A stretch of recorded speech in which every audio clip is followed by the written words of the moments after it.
Okay, I'm going to start.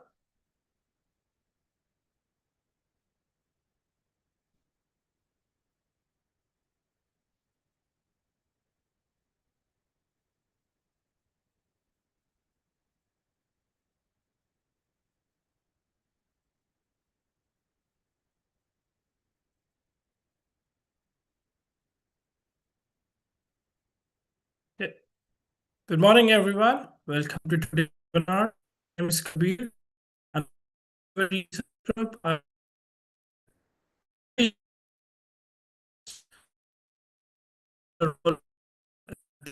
Emerging. I'd like to talk to you if you have any questions, the presentation, please note that until the very end, we have 15 minutes for the session. If thumbs up, any webinar, if you type it in the chat section, I will be taking it further. Let's begin today's webinar. And now please welcome our speaker.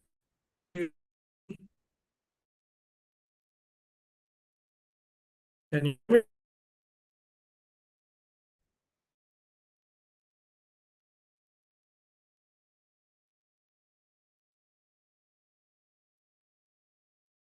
Are you still there, Kabir? Hear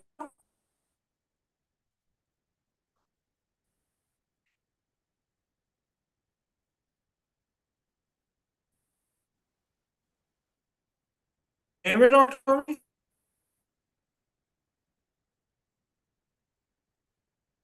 Is it on me?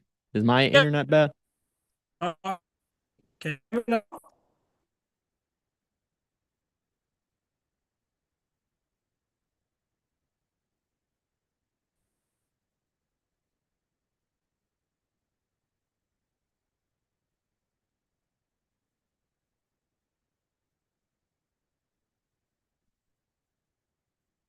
Can you hear me? Bits and pieces here or there.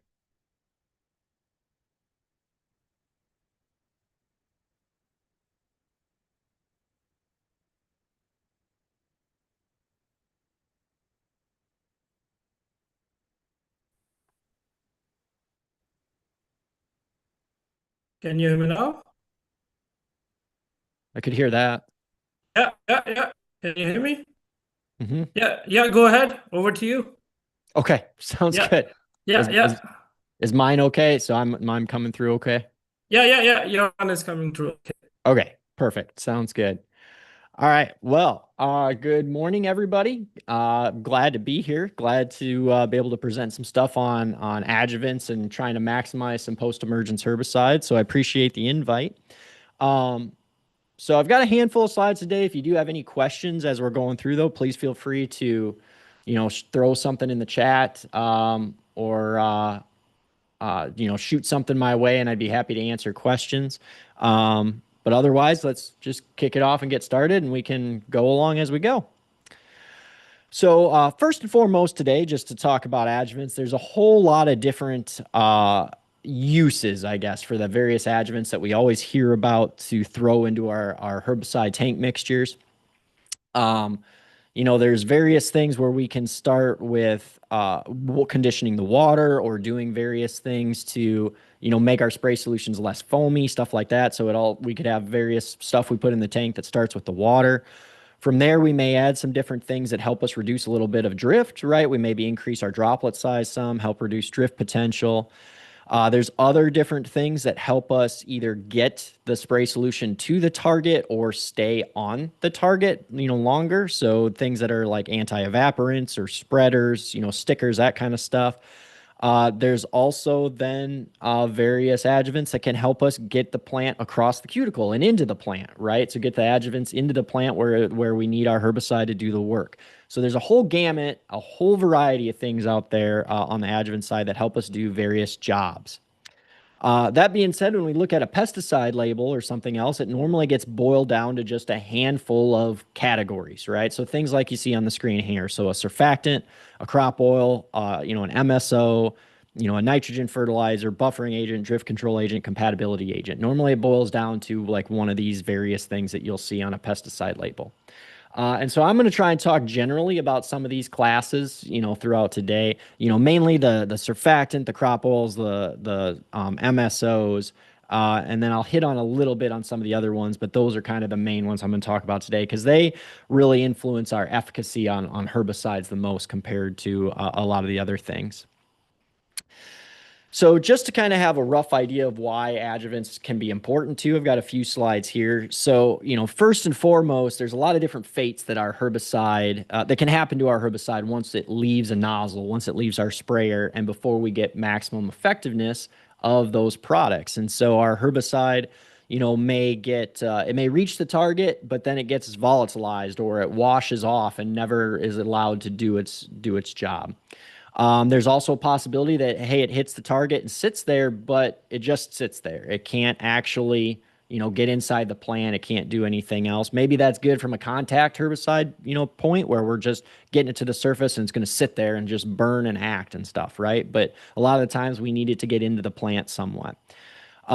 It can also just remain associated with the cuticle. So it kind of gets into, starts to get in, but just never can fully start to absorb and translocate and things like that. And then 4 and 5 are just different methods of transport within the cell, right? But it's important to understand that those transport processes are very different. And so depending on the chemical makeup of a certain adjuvant, it can affect how it moves within a plant. So you can see that for a herbicide to work effectively, there's a lot of various things where it can go wrong, and adjuvants can help with each one of these steps, but it's very different specific adjuvant that will do each one of these various things. And so understanding that concept is pretty important. Now, just as an example, here's a little bit of where an adjuvant might help or provide some benefits. So there's various different, surfaces that you can see here: parafilm, cardboard, velvet leaf, or a cowpea. We're comparing basically water alone with a surfactant. And what a surfactant tends to do, and we'll talk about this a little bit more in a little bit, but it tends to break the surface tension and help spread those water droplets out on the leaf. And that can be beneficial for multiple reasons. One, it can kind of help reduce shatter and bounce when the droplet hits the target. But it also helps to spread it out and hopefully give us more surface area where we can get the herbicide product to get across the leaf surface and into inside the plant, right? It's not just all bunched up and held tightly together. It's actually able to spread out and more easily diffuse across that leaf surface. And so you can see what that looks like across various different surfaces. In addition, just as another example, you can see a picture here where the picture on the left has no surfactant added, and that droplet gets caught up on a hairy leaf surface, right? The surface tension doesn't break, and those little hairs, because they're so dense and thick, just capture that droplet and keep it stuck above the leaf cuticle, the leaf surface, which then does us no good as far as trying to get product into the actual leaf, right, to do its job. Whereas if you look at the right side there where we had added a surfactant, because the surface tension gets broke, and it gets caught on those hairs, because the surface tension is less, it helps it to just kind of fall down in amongst those hairs, fall down to that leaf surface and actually get the product there, which is, again, where we need it to be to make it active from a herbicide standpoint. So that being said, that's kind of the little introduction, right, that I wanted to just show why these things are beneficial, where they can help. From there, I kind of wanted to go into a little bit more in-depth look at some various things on the adjuvant front and some explanations and differences and stuff like that. So first and foremost, there's a handful of different classes of adjuvants, and they all kind of serve a different purpose for the most part, different function. So I wanted to highlight some of the most common ones that you typically see. I also want to say here, just in the upper right-hand corner there, you'll see it's a little advertisement basically, right, for a Hasten spray adjuvant. And I'm not trying to advertise that adjuvant in particular. I've never tested that one. I don't know anything about it, but I just liked it from the standpoint of the slogan, "Don't kill weeds without it." And so I wanted to emphasize that because, one, it's just a catchy slogan from other things that we've always heard of, right? In advertising, don't do this without this, right? It's just that catchy slogan. But I think this is really fitting for an adjuvant because with a lot of our herbicides, you literally won't kill weeds without it, right? And so it's a catchy slogan to me for an adjuvant because it's really beneficial to make our herbicides as active as possible. So I just kind of wanted to point that out. I thought that was pretty nifty. But that being said, there's a handful, like I said, of classes I wanted to talk about. So the first one, which we already just hit on a little bit, are the surfactant class of adjuvants. These generally are to reduce the surface tension of water, and there's some different categories within surfactants, the spreaders, the stickers, the wetters, that kind of stuff. But again, generally what they do is they help break the surface tension. They help get us less droplet breakage, less shattering, and then a little bit more coverage and sticking to the leaf surfaces so that we have a higher chance of getting whatever product it's with into the plant. This is a really low use rate typically. Normally we're talking 0.25% volume to volume for use rates with surfactants. Another class, are typically the crop oil concentrates that you hear of. The main function, these have several functions, but the main few functions of crop oils are actually to enhance wetting and spreading, so a little bit similar to a surfactant. But then these are actually made to help get products across the leaf cuticle, right? So an oil helps burn our leaf surfaces just that little bit. And so the crop oil will burn that leaf cuticle a little bit, open it up, and allow it the transport of our herbicides into the plant a little bit easier. Oils also help to reduce some water evaporation from the spray droplet, which again just gives us more time for diffusion to occur, right, and get herbicide into the plant. So anytime we can get that droplet to stick around on the leaf just a little bit longer, it gives us a better chance of getting more product into the weed or whatever plant we're trying to kill off more successfully. Now, crop oils generally have a higher use rate than surfactants. We're generally looking at like a 1% volume to volume use rate with some of our crop oils. Now, there's also a similar class of the methylated seed oils or modified seed oils, modified vegetable oils. They're kind of all about the same thing. They function very similar to crop oils, right? So they do similar things. Once again, their goal is to burn that cuticle a little bit so we can help get the herbicide into the plant a little bit easier. But these have even a little bit higher burn than what crop oil will do, and they help improve herbicide penetration even more. And as you'll see in some data here in a little bit, they actually help with retention on a leaf surface even a little bit more than a lot of our other products do. These have variable use rates, but generally speaking, they're about the same use rates as a crop oil, 0.5% to 1% volume to volume. Another class that has really gained popularity more recently, I guess, in the past few years are HSOCs, right, or HSMOCs. So these are high surfactant oil concentrates or high surfactant modified seed oil concentrates. So these generally have, again, similar functions as what we've just talked about, but they kind of take a little bit from both worlds, right? So they try and act a little bit like a surfactant, and they try and act a little bit like the oils with, burning leaf cuticles, getting stuff in, but then enhancing or reducing the surface tension, I guess is what I would say, right? So they try and do a little bit of both. So generally, they have a minimum 50% oil content, and then they're made up of 25 to 50% of the emulsifier. So, a non-ionic surfactant, an organosilicone, something like that. So again, they're basically just a merger of a surfactant and an oil together. These typically have a higher cost than just a general, CSC or MSO. And I will say they also tend to be hotter. So a lot of times our use rates on these are only 0.5% volume to volume. If you do 1% volume to volume, you're really going to burn some crops pretty significantly because it just becomes that much more severe of a burn. So we got to be careful a little bit with use rates and kind of understanding, looking at our labels with different adjuvants. Is this just a standard MSO or COC, or is this got a good load of surfactant in it too, where it's classified as an HSOC or an HSMSO, because that drastically changes rates and crop injury potential. And then from there, the last one I just wanted to briefly mention too was water conditioners. And so these are, a very common class that get used quite a bit, at least in the Midwest here in the United States. And the main thing with water conditioners are they help to, exactly like the name says, condition our water to make it more suitable for herbicides to work effectively.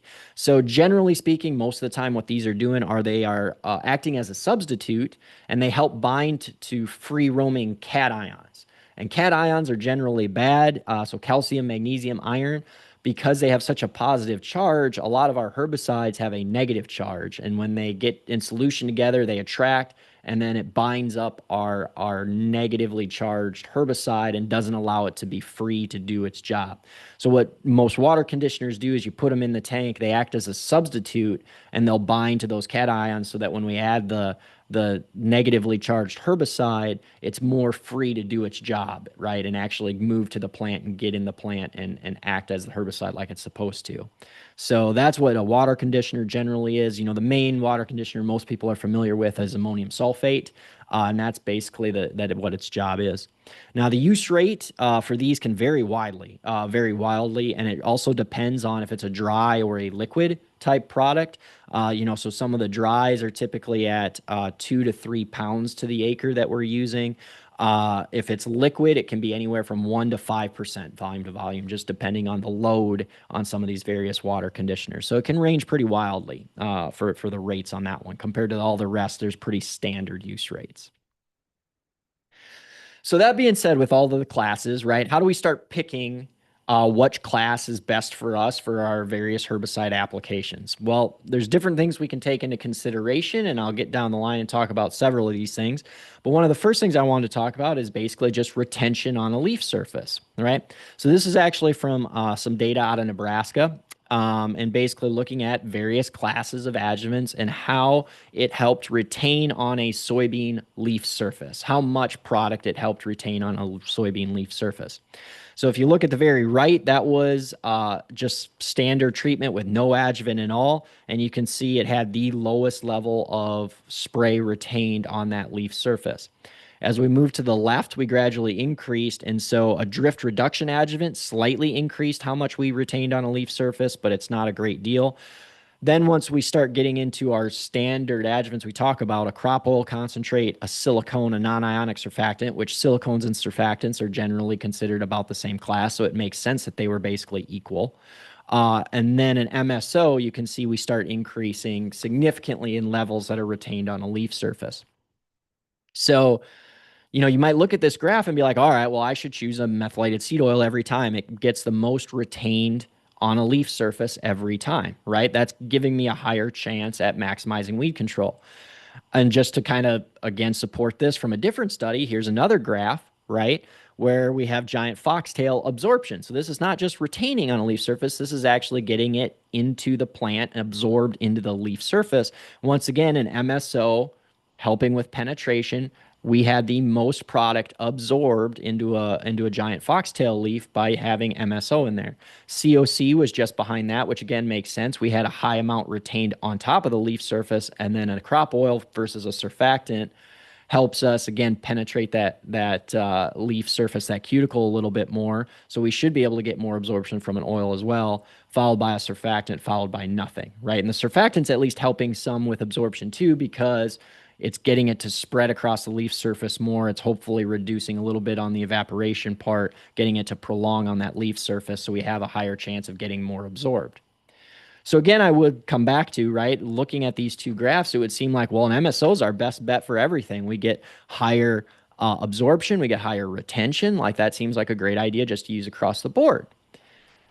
I say that, and that's not what we want to do, right? There's a lot of products that don't recommend using an MSO oil, one for compatibility issues. So we kind of have to be careful on mixing which herbicides with which adjuvants from that standpoint. I will also say sometimes more, burn, more penetration is not always as good either, because just because we have it more absorbed into a certain leaf doesn't mean that makes it more available for translocation, right? It may be getting absorbed and then quickly sequestered or something like that as well, because it's just for various reasons where that oil wants to try and go within a cell. So that's not always promising. Also on top of that, crop injury becomes a major concern in certain areas, and MSO generally always has a higher crop injury potential, a higher burn potential.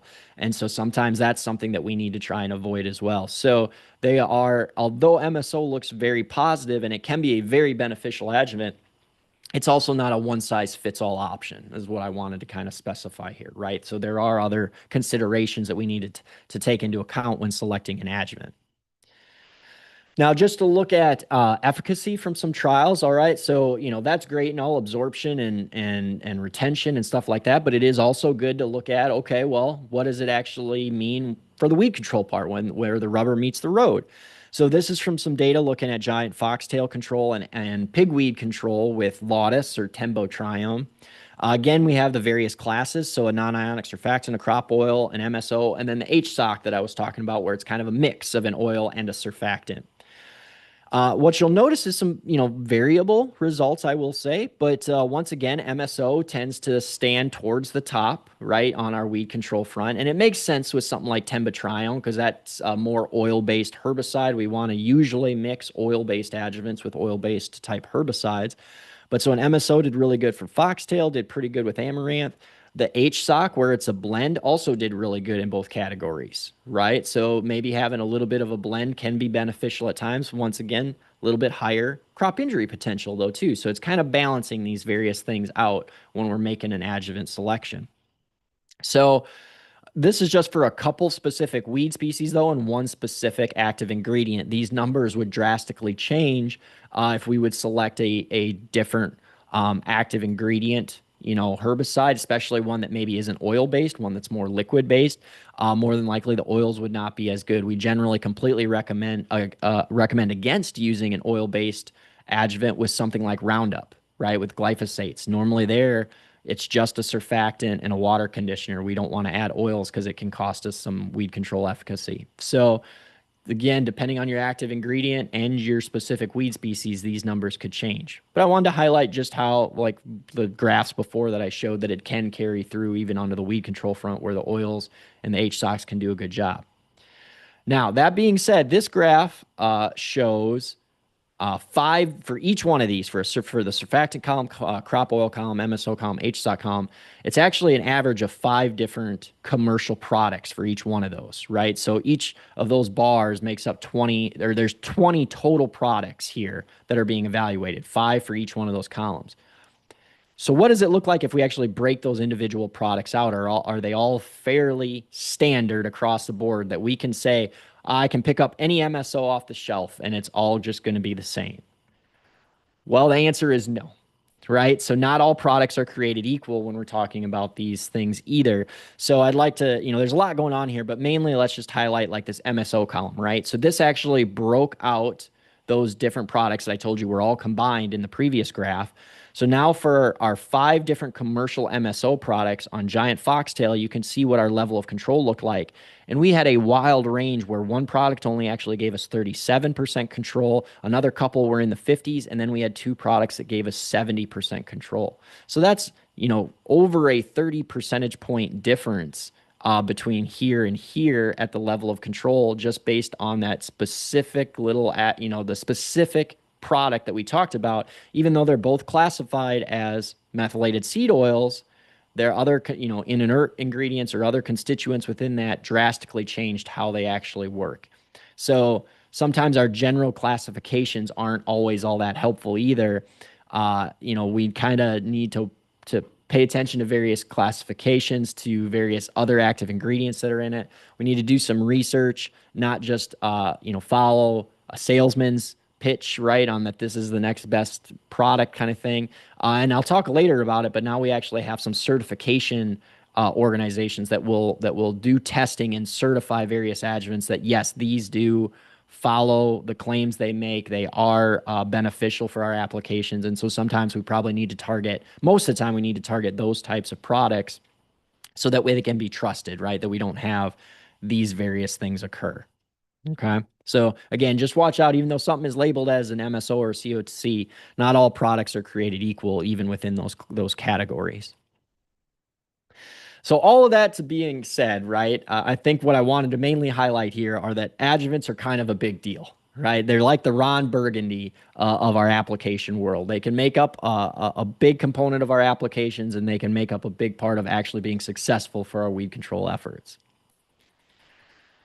So from there, I wanted to go into a few other specific, tidbits, right, of recommendations, things we can watch out for, and then things to improve our adjuvant use. And so one of the first things I wanted to hit on is spray water quality. Spray water quality can be a big deal for maximizing our herbicide effectiveness. But a lot of times it boils down to testing and understanding that we know what our spray water actually looks like, right? So it's not always let's always throw an adjuvant in to condition our water because it's not always needed. Sometimes we can save some money and just test the water in advance and know whether it will be beneficial or not.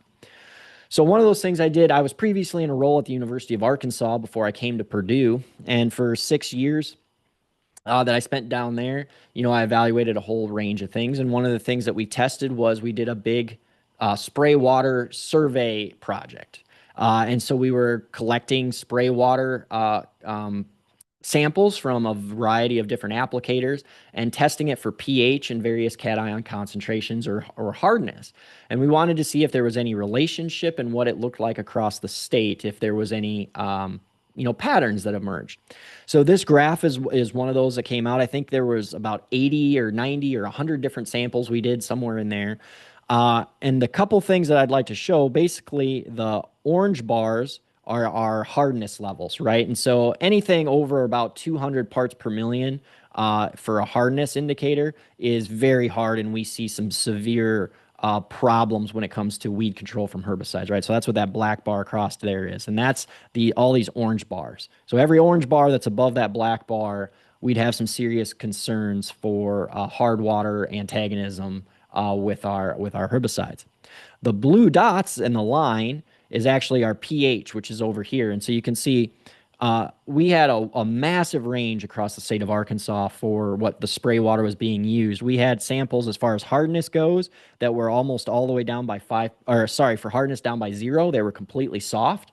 And we had hardness all the way up here above 425 parts per million, like way, way hard water, right? That would be tying up a lot of our different herbicides.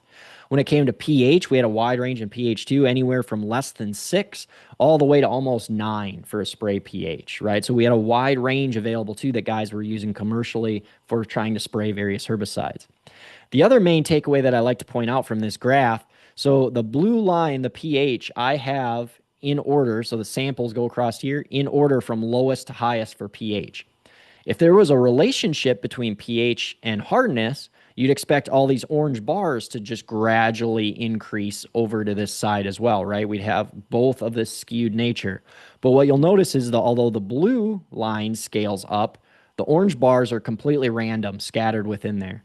So basically what this means is we could test for one, but that doesn't tell us the other one, right? So we might test for pH and think, oh, I've got a high pH, I'm probably really hard water.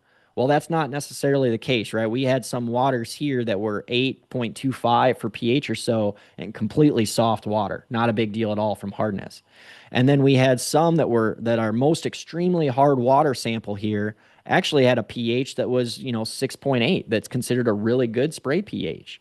So we can they're not correlated at all. So if we're doing water quality testing, we need to test for both pH and the hardness components. I'm not going to spend a lot of time on this table, but I just wanted to emphasize here again, kind of like that there's not a correlation there, right? So some of our highest pH samples here don't correlate anywhere else down here as far as hardness, right? And we have a couple of very soft samples that were really high in pH. When we get to some very hard samples here, right, the hardness index is really, really high. Our pHs honestly look really good, right? A little bit less than 7, around 7, so that neutral pH, which is good. I also like to point out, too, when we talk about hardness indexes, normally that's always just calcium and magnesium that people are considering. What's another big concern, though, can be iron, because it's a positive 3 charge, so it likes to attract, a lot of negative anions, so a lot of our herbicides. And most of the time that's not tested. And so as an example here, we had a really high sample that came back with a very solid amount of iron.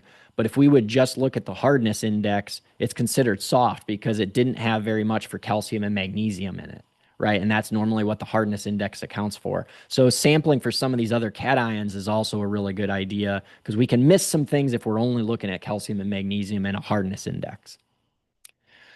Just to give you an overview why spray water is important, some previous research has shown, right, that it can negatively impact our herbicides. So group 1 herbicides are graminicides, so things like clethodim and quizalofop and, so the dims and the fops and stuff like that.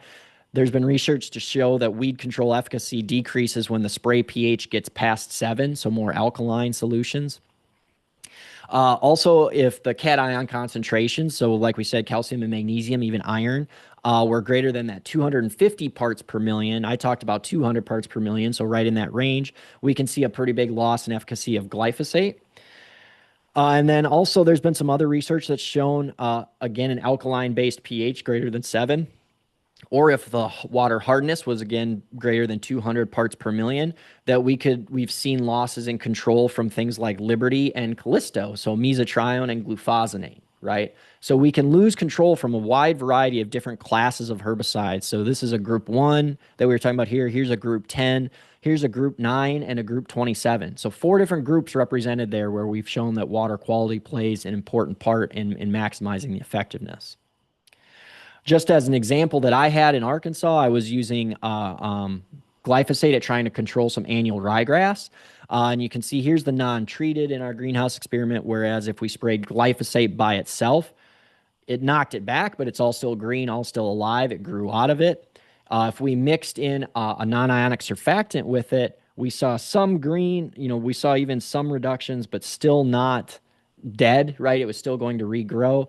And then versus if we used an AMS, ammonium sulfate, so a water conditioner where it helped tie up some of that hard water, now all of a sudden our glyphosate's free to do its job and it completely killed out that annual ryegrass, right? So it's important to be able to, again, visualize how those water conditioners can be really beneficial in certain situations when we know we have hard water. Just as another example as well, this is from a site down in southern Arkansas where we were really high in sodium. So normally not a major concern typically because it's only a +1 for a cation, but we had a high enough concentration that you can see here that in our control we had lots of Palmer pigweed. If we sprayed Liberty by itself, we did not do a great job. If we added in AMS again to try and act as a substitute and tie up that sodium, now all of a sudden, yeah, we had a few escapes, but that plot looks a whole lot cleaner than it did without the AMS, right? It helped our herbicide out a whole lot more by conditioning that water in advance. So that's kind of the water conditioning part. Like I mentioned, I think sampling our water is a really big takeaway there. Understanding what pH we're spraying at and what our hardness levels are, various cation concentrations are at, can be really beneficial.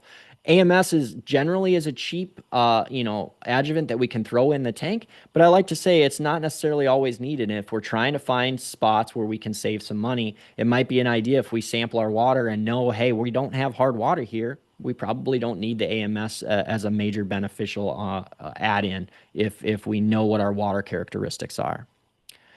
So from there, I wanted to go into some other considerations to think about when it comes to adjuvant use and where they can be beneficial and some other drawbacks to various adjuvants. So compatibility can be a big issue with certain adjuvants and certain active ingredients. So this here was an example where we were mixing a certain drift reduction adjuvant that was a guar-based or a heavy silicone-based adjuvant with some of our dry products like metribuzin.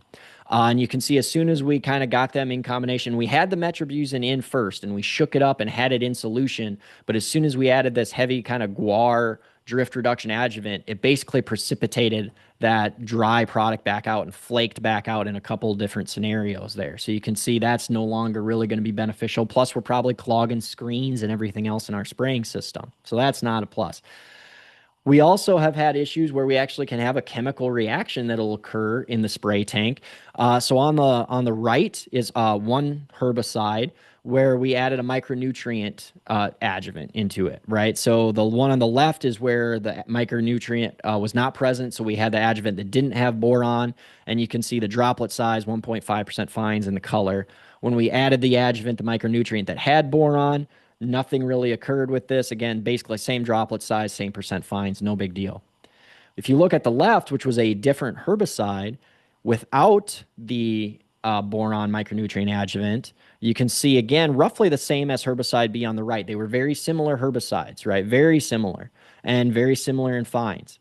But all of a sudden, this herbicide just slightly different, very similar, but slightly different. All of a sudden, we add the boron adjuvant micronutrient in, and a chemical reaction occurred. And all of a sudden, our droplet size got smaller. We had a major increase in the percent fine, so much higher drift potential. And you can see the drastic difference just in the color as well, what it did, again, causing that chemical reaction. So compatibility can be a major issue, and we got to basically, there's no way to know with all the millions of combinations that are out there with adjuvants and active ingredients and everything else.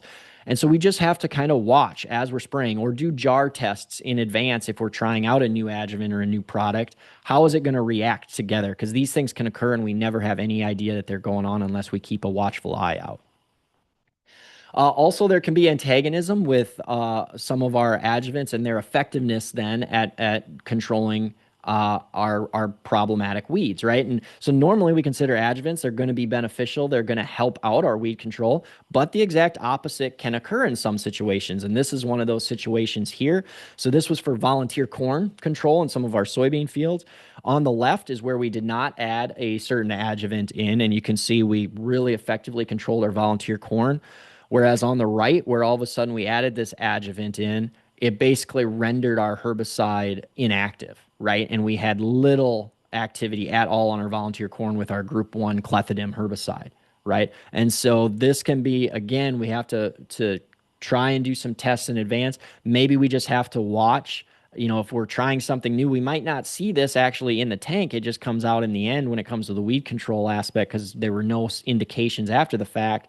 And so we try and publicize some of this stuff, but again, there's just so many millions of combinations that if you have a failure like this that occurs, well, then maybe you kind of need to go back through your spray records and be like, okay, what was different in this field versus other fields, or what was something new that we maybe tried, and try and backtrack to some of those things to trace out what the problem was. So, and then maybe you don't find it, but you at least know for the next year, I need to keep an eye on some of these combinations or test something new, something different along the way. I will also say there's a lot of interactions that can occur too with nozzle types that we select for spraying and various adjuvants. So this is some droplet size data that you can see here from about 21 different spray solutions, all going through the same nozzle, a TT from TJet. The number 21 up here at the top was just plain water. And according to the TJet catalog, when you spray plain water through the TT, we should get a medium spray category, which is what we got, right? So we got a medium spray classification. Now, if you look at this graph, you should notice that there's a problem as far as us trying to understand our spray applications. And that problem is that between these other 20 spray solutions, we basically have no idea with these adjuvants what's going to happen to our droplet size, right? Some of them made a larger droplet size, a coarser spray, so we're reducing drift potential. Some didn't change our spray at all, right? We're still in a medium category. And then some of them actually made it worse, where we ended up with a fine spray classification, so more drift potential. And I can tell you this treatment 11 and 12, a couple of those are actually labeled as drift reduction adjuvants. Now, sometimes they're just labeled that and they should not be, right? They don't actually do that job. I can tell you that these products are actually really good drift reduction adjuvants if they're applied through a different nozzle. So the TT nozzle has that interior turbulence chamber to produce larger droplet sizes.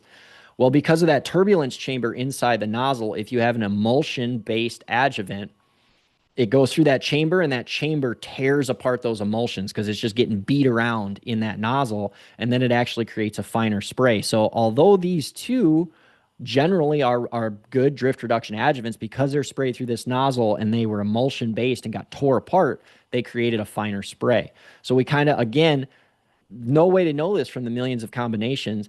But if you're an applicator or if you're an agronomist and you work with an applicator and the applicator comes back and says, hey, that just didn't look right, something looked wrong, right? Or we just need to watch and actually pay attention and see if we can tell a difference.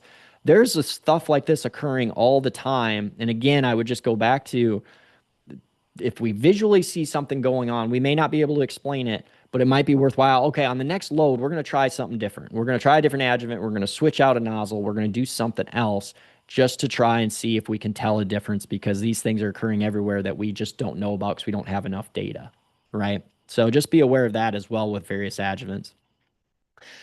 Proper mixing is also vastly important for adjuvant use and for herbicide use in general, right? So the first thing I like to say is the apples method is a good way to remember what order to put various things in the tank. So A is for AMS or the water conditioners, right? We want those in the tank first before we're adding the herbicides. Let it start tying up those cations before we get our herbicide in there. The two P's are for powders or dries in general. We want to add the dries in second, whether it's adjuvants or herbicides.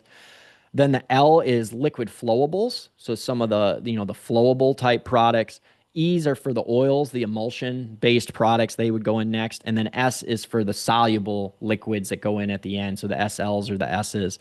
And then the adjuvants, like you can see in this list over here, are generally one of our last things that we add in the tank as well, as far as our mixing order here. Now, just some other advice when it comes to mixing too.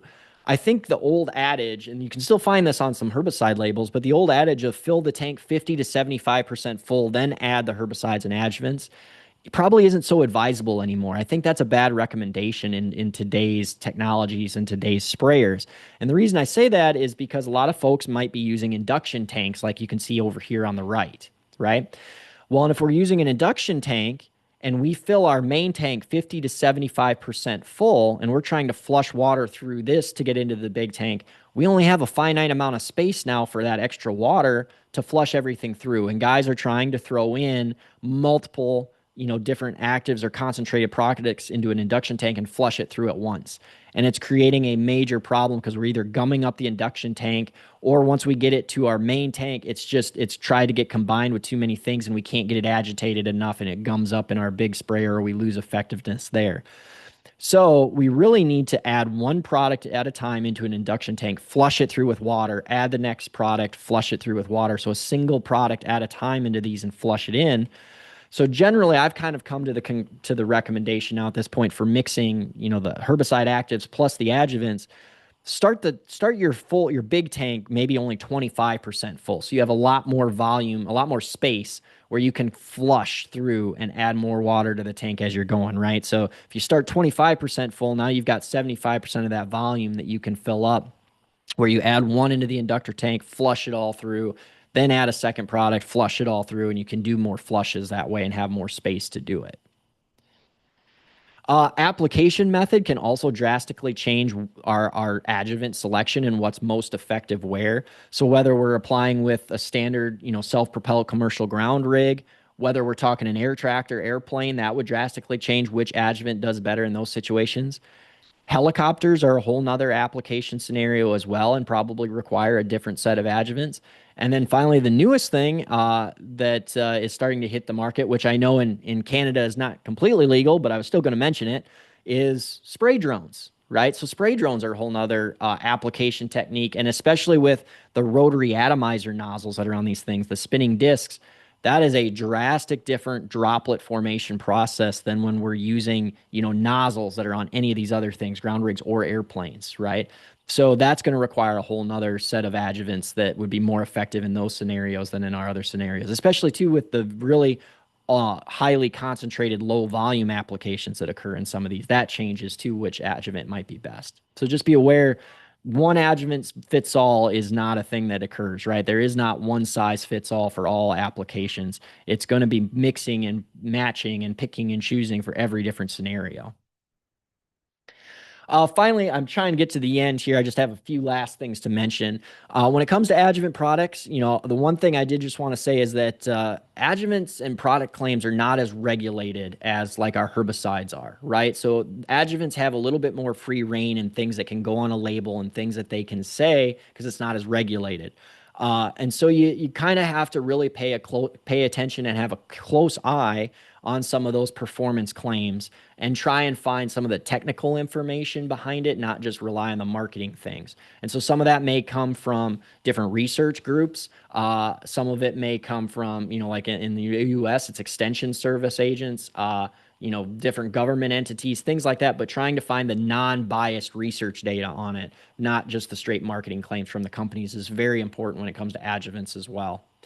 And then some other important criteria when comparing the products, right? If you start looking at the principal functioning agents, right, the chemistry of it, What are their different categories? Do they have surfactants and oils in there together? Is it just a surfactant based one? Those kinds of things.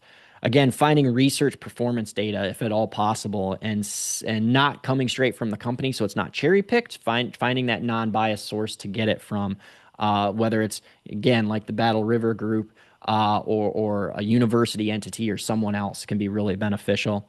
And don't rely on testimonials, because testimonials, I think we see this all the time in farming, right? What works on one farm in one field, that it may totally work in that one farm in one field, but that doesn't mean it's going to work broad scale across a whole lot of acres. So make sure that you actually have some supported data from multiple places, not just one testimonial. And then the last thing that I wanted to mention, as far as buying with confidence, is I mentioned this a little bit earlier, but there is an organization, CPDA, that has now started going through the process of certifying adjuvants. And so whatever claims the adjuvant is making, the company is making, if they submit to this testing, the group will test it, certify it, and it's basically a stamp of approval if it passes the tests. And so they have a certified product list on their website that you can go to here, at this website, and it will basically say, hey, these products have gone through our testing. We have certified that they are valid adjuvants, that they do what they say they are doing, and that they are beneficial for our various pesticide applications. And so that's a great way, again, to kind of go at that non-biased aspect. That's not just testimonials. It's been tested and it's been approved for various uses and things. So that's a good spot to go to look up various adjuvants and what the industry standard has said for them.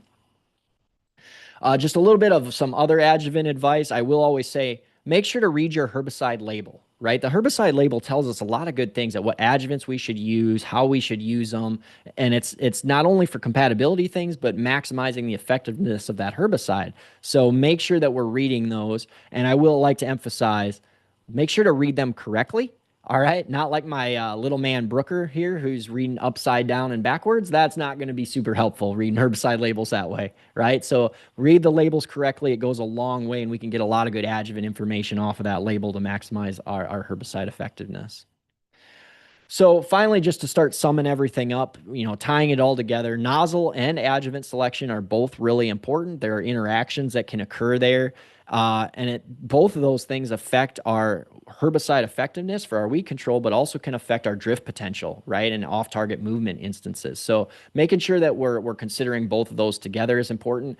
And again, there's a million combinations there, so there may not always be good data. So if you're trying something new, just keep a close eye on it. And a lot of times our applicators can see differences. If they've been in the sprayer for a fair amount of time, they can see differences. Just have if you're an applicator, you can see it and pick up on it. If you're an agronomist working with applicators, have conversations with them and just say, hey, did that seem to look all right? Did it seem to spray okay? Do we need to change something up? Right. Spray water, that's very important. So know your water source and have it tested is the best thing I can tell you. Because then you know whether you need to do something for pH or whether you should be adding AMS or not, things like that. And I like to say, don't just test for the hardness index, right, which is calcium and magnesium. Sometimes iron can be a really big deal. So test for iron, test for sodium, some of those other cations. They can be just as important, than calcium and magnesium. And then again, consider treating the water depending on the results, right? If you have hard water, AMS or a water conditioner is probably going to do you some really good benefits. If you have really high pH, above 9 and like up to 9 or above, then you might need an acidifier or something like that. So consider some of those things. And then adjuvants, just in general, there's millions of options and combinations. So it's tough to give recommendations across the board. But you can look up some really high quality data from, again, various groups, from online resources, extension resources, things like that, that can get you a really good head start at least. Following the proper mixing order is vastly important to make sure everything's working correctly. And again, like I've mentioned several times now, watch and evaluate, do jar tests if you need to advance. And I will say all of this adds up to one main thing, and that's focusing on the little things that you can control. Because the more that we can focus on those little things, the better off everything else will be across the board for our applications to maximize the effectiveness of those herbicides. So with that, I'll kind of wrap up here. I do want to give a big thank you to the Purdue Weed Science team for welcoming me in here. I just started here a little over a year ago now. And without our team here, all the grad students and everybody else, we wouldn't be able to do the research and present the things that we were, be able to present today. So big thank you to all of them. Big thank you to all of our supporters who provide funding and help us conduct this research, do these extension events, things like that.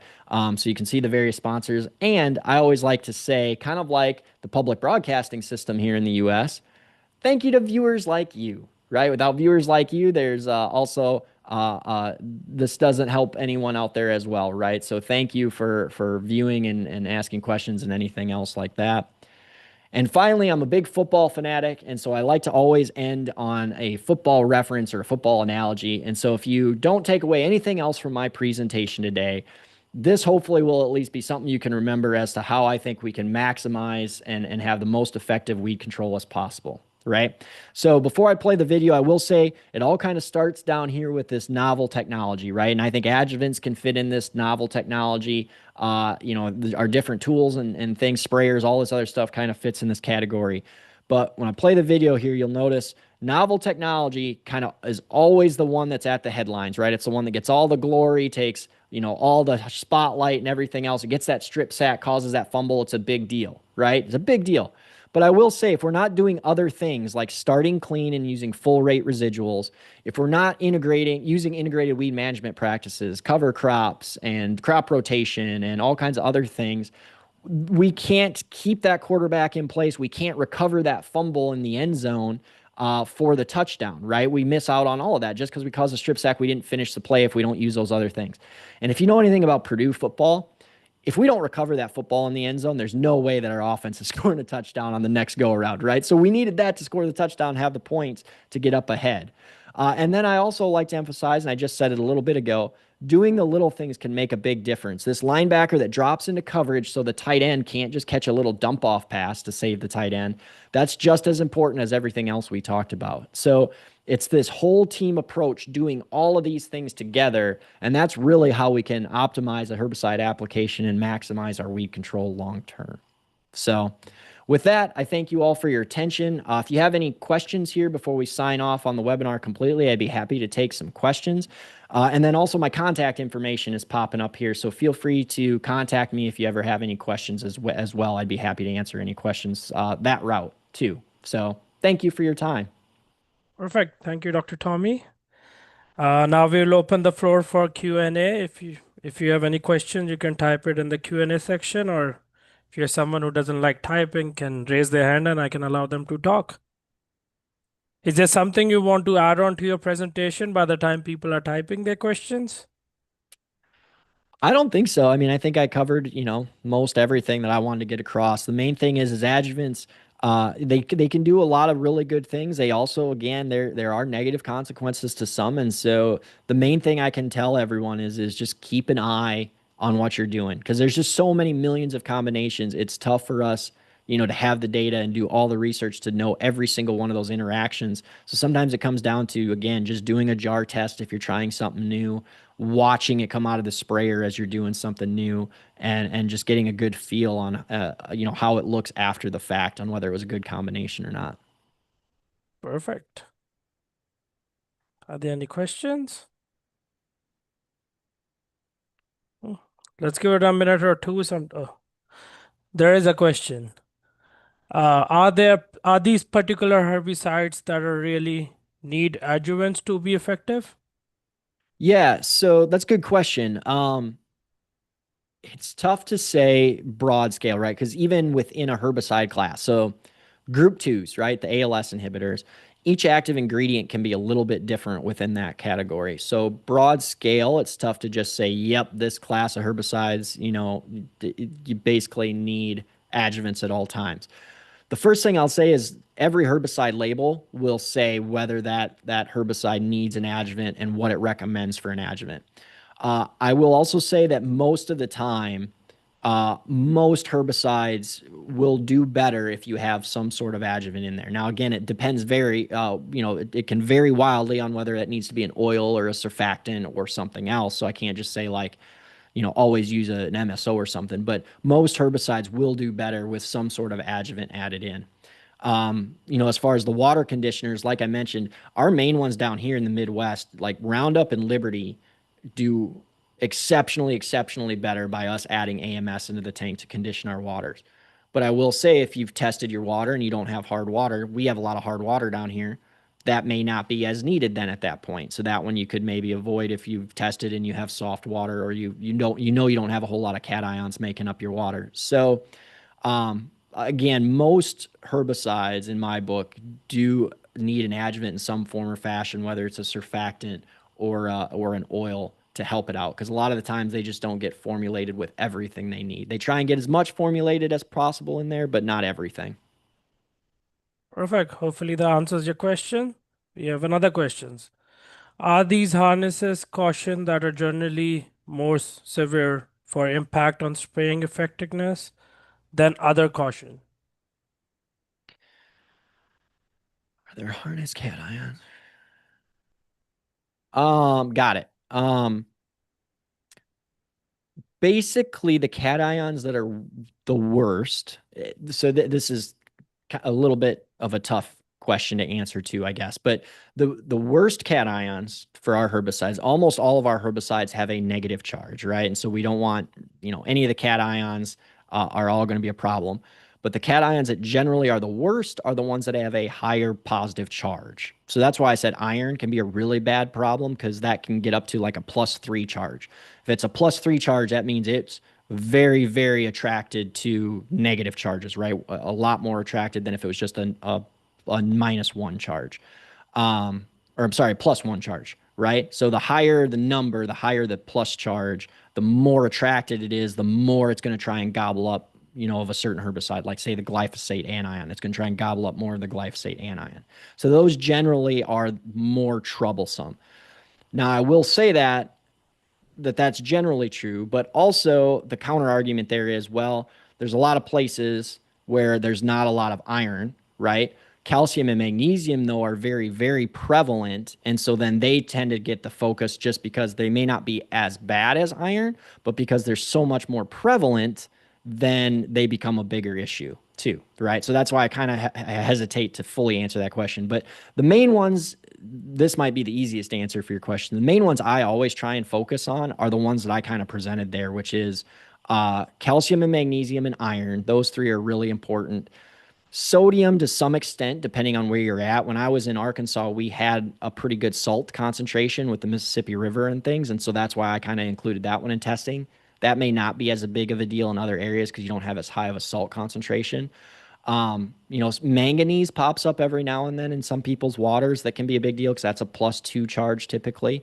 So I would say the three I always focus on are calcium, magnesium, and iron. And then depending on your area and situations, if you know that there's some other things maybe of potential concern that would be a cation, you might add those into the testing kind of thing. But there's for sure three I would always test for. And then after that, it kind of varies depending on location. Perfect. Hopefully that answers your question. Okay. Let's give it another minute. If there's any other questions, can answer those. If not, we can wrap it up. Is there anything else last minute you want to add on? Anything? I don't think I have anything else. No, I appreciate No? y'all for joining and inviting me and everything else. So I'm glad I could provide some information. Perfect. Yeah, I guess there's no more questions. I'll give another minute and then that would be the end of this webinar. Well, like I mentioned, if anybody has any questions after the fact, my email or phone number there is at the end of the PowerPoint. Feel free to contact me afterwards if any other questions pop up. I'd be happy to answer them. Perfect. Guess there's no more questions. I guess we can conclude the webinar. Thank you, Dr. Tommy, for answering those questions and for an amazing presentation. It was truly a pleasure to have you with us today. That brings the end of our webinar. Thank you all for attending. We hope you found this webinar informative and useful and enjoyed the discussion. If you have any feedback or suggestion for future topics, feel free to share them with us via email. Have a great day, and we look forward to you at our future events and webinars. Yeah, thank you. Can you hear me? Yep. Have a good day.